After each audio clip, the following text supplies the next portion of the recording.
அனைவருக்கும் வணக்கம். காலை உணவு. ஒரு கப் ரவை எடுத்திருக்கிறேன். இந்த கப்பால எல்லா இதுகளும் எடுக்க போறேன். ரவை எடுத்து அதே கப்பால எல்லாம் எடுத்தீங்கன்னா சரி. ஒரு கப் ரவை, அதே அளவு தயிர் எடுத்திருக்கிறேன். ரெண்டே முதல்ல வடிவா சேர்ப்பேன். பச்சை ரவையில இது செய்கிறேன். வடிவா குழைச்சிட்டு கட்டி இல்லாமல் வடிவா சேர்ந்துட்டுது. அதே கப்பால ஒரு கப் தண்ணி. ரவை நல்லா ஈரம் இழுக்கக்கூடியது. அப்ப நாங்கள் கொஞ்சம் தண்ணி விட்டு குழைச்சி வச்சாதான் அது சரியான பதத்துக்கு எடுக்கலாம். 10 நிமிஷம் இதை இப்படியே ஊற வைப்பேன். ரவை கொஞ்சம் ஊறி வரணும். இப்படி தண்ணியா இருந்தாலும் அது 10 நிமிஷத்தால எல்லாம் இழுத்து இறுக்கமா வந்துடும். உருளைக்கிழங்கு 2 எடுத்தது. பேப்பர்ல உறைஞ்ச கூடிய மாதிரி அவிச்சமெண்டா சரி. ஆக களியா அவிக்க கூடாது. 2 வெங்காயம், கொஞ்சம் லீக்ஸ் கொஞ்சம் எடுத்திருக்கிறேன். இது பச்சை மிளகாய், உள்ளி, கரட்டு, முறுக்க வச்சு உள்ளுக்கு ஒரு கறி ஒன்று சரி கட்டுவோம். உள்ளுக்கு வைக்கிற மாதிரி வெட்டுறதையும் விட இப்படி கிரேப் பண்ணி எடுத்தா அவிகிறதும் சுவமா இருக்கும். கன இடத்த கிடக்கிற மாதிரி இருக்கும், வடிவா இருக்கும். அதால கிரேப் பண்ணி போடுவோம். ஒரு 2 கரண்டி எண்ணெய் விட்டீங்கன்னா காணும். முதல்ல கடுகு போடுவோம். நச்சீரகம் கொஞ்சம் போடுறோம்.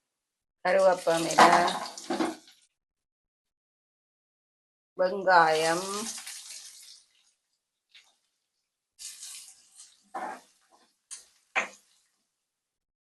பச்சை மிளகாய் 2 போடுறேன். தூளும் போடுறபடியா 2 தான் போடுறேன். நீங்க வேணுமெண்டா கொஞ்சம் கூடவும் போடலாம். வெங்காயத்துக்கு கொஞ்சம் உப்பு சேர்த்தமெண்டா பெரிய வதங்கிடும். இதுகள் போடுறதுக்கு உப்பு தேவை. இப்போ கொஞ்சம் உப்பு போட்டு கிடக்கு. இஞ்சி உள்ளி குத்தி போடுறேன்.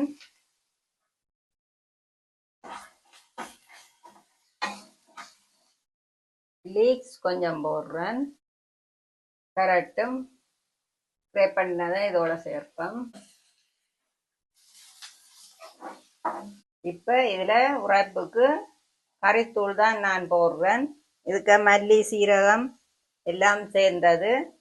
நீங்க தனி மிளகாத்தூள், மல்லித்தூள், சீரகத்தூள் அப்படியும் போடலாம். இதெல்லாம் சேர்ந்த தூள் இருக்கிறபடியா நான் இதையே போடுறேன். தூள் வைக்க கொஞ்சம் மடங்கோணும். அதுக்காகத்தான் இப்ப போட்டாச்சு. உருளைக்கிழங்கு கொஞ்சம் அவிச்சது தானே. அப்ப தூளையும் இதை சேர்த்து போட்டு சேர்ந்து உருளைக்கிழங்க சேர்ப்போம். கிரேப் பண்ணி வச்ச உருளைக்கிழங்கு கொஞ்சம் இலையும் சேர்க்கிறேன். முருக்கம் இலை, உங்கள்கிட்ட புதினா இலை, மல்லி இலை அதுகள் இருந்தா அதுகளையும் சேர்க்கலாம்.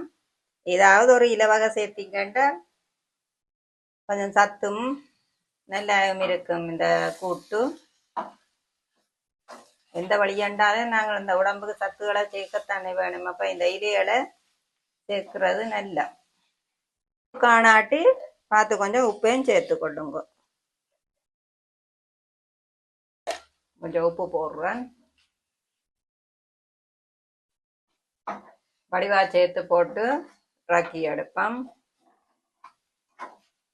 இந்த ஷேப்புக்கு கொஞ்சம் நீட்டா உருட்டி எடுப்போம். இதை இப்ப நாங்கள் அந்த மாக்கலவைக்குள்ள செலுத்த போறோம். எப்படி செலுத்துறேன்னு பார்ப்போம். நடுக நீங்க இட்லி, தோசை, புட்டு இதுகள் தானே சாப்பிட்றது. இப்படி வித்தியாசமா செய்து சாப்பிட்டு பாருங்க இந்த மாதிரி இருக்குன்ட்டு. நாங்கள் இப்ப இந்த குழச்சி வச்சு 10 நிமிஷம் ஊற வச்ச அந்த ரவையும் தயிரும் சேர்த்து தண்ணியும் விட்டு குழச்சி வச்ச நாங்கள் எப்படி இருக்குன்ட்டு பார்ப்போம். 2 யாலி ஆட்டி பார்ப்போம். தண்ணித்தன்மை குறைஞ்சு கொஞ்சம் இறுக்கமா வந்துட்டுது.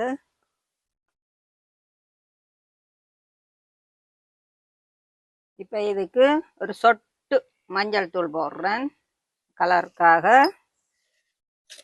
இந்த மாவுக்கு நாங்கள் முதல் உப்பு சேர்க்கையில இப்போ இதுக்குரிய உப்பையும் இதோட சேர்ப்போம். பேக்கிங் சோடா ஒரு பிஞ்ச் அளவு, அது போட்டால் தான் கொஞ்சம் சொஃப்டாக வரும்.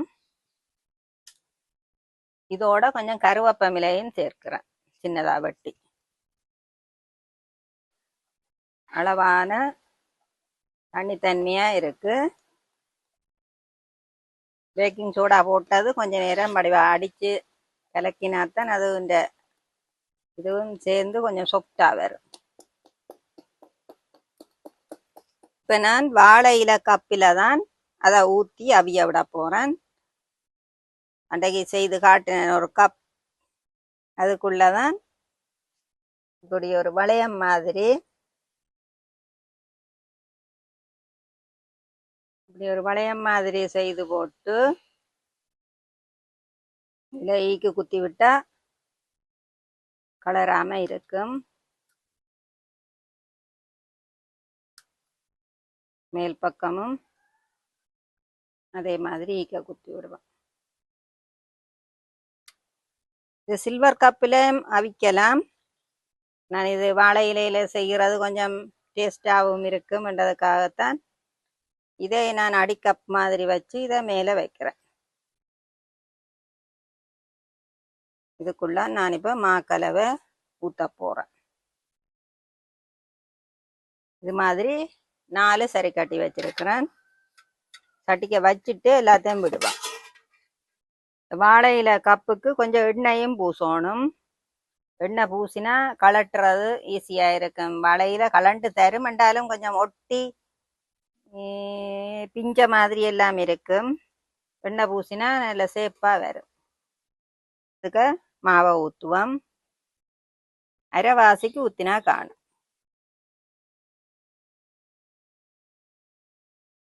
எல்லா கப்புக்கும் அரைவாசிக்கு தான் விடுறேன். இப்போ இந்த கறி உருண்டைய இந்த மாவுக்கு செலுத்த போகிறேன். எப்படி செலுத்துறோம்னு பாருங்க. இப்படியே இதுக்குள்ள நடுவில் வைக்கிறது. 4க்கும்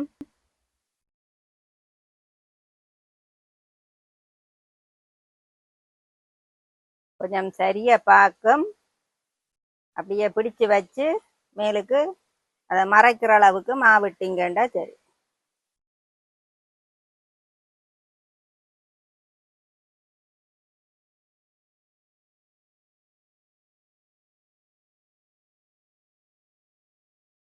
கொஞ்சம் மறைகிற அளவுக்கு விட்டா சரி. அது பேருந்து பொங்கி மேலே வரும்.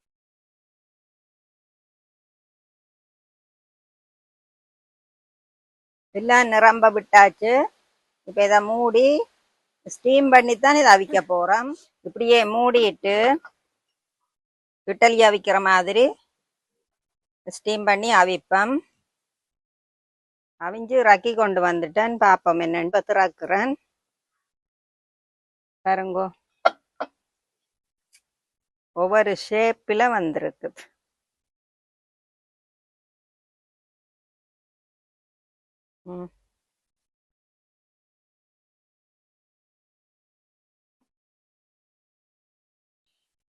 நல்ல ஆறி நல்ல இதாக வந்துட்டுது. நடு வாழை இலை கப்புக்கு வந்தது தான் இது.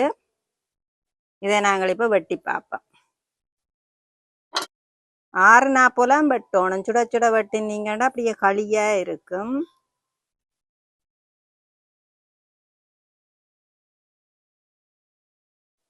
மற்றதை வெட்டி பார்ப்போம். வாழை இலையில செய்தபடியா இந்த பாருங்க, கறியெல்லாம் அப்படியே கிடக்கு.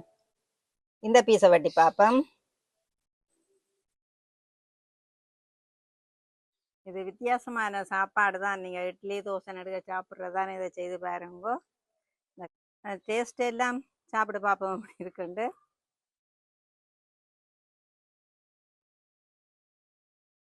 இந்த மாதிரி சாஃப்டா கறியெல்லாம் சேர்ந்து நல்லா கிடக்கு. நல்லா வந்திருக்கு. நீங்களும் இதே மாதிரி செய்து சாப்பிட்டு பார்க்கலாம். இதுக்கு என்ன பேருன்னு நீங்களே தான் போடணும். எனக்கு என்ன பேருன்னு சொல்றதுன்னு தெரியல. செய்து பார்த்து சாப்பிட்டு பார்த்துட்டு கொமெண்ட்ஸில் எல்லாத்தையும் போடுங்க. வாழ்க வளமுடன். நன்றி, வணக்கம்.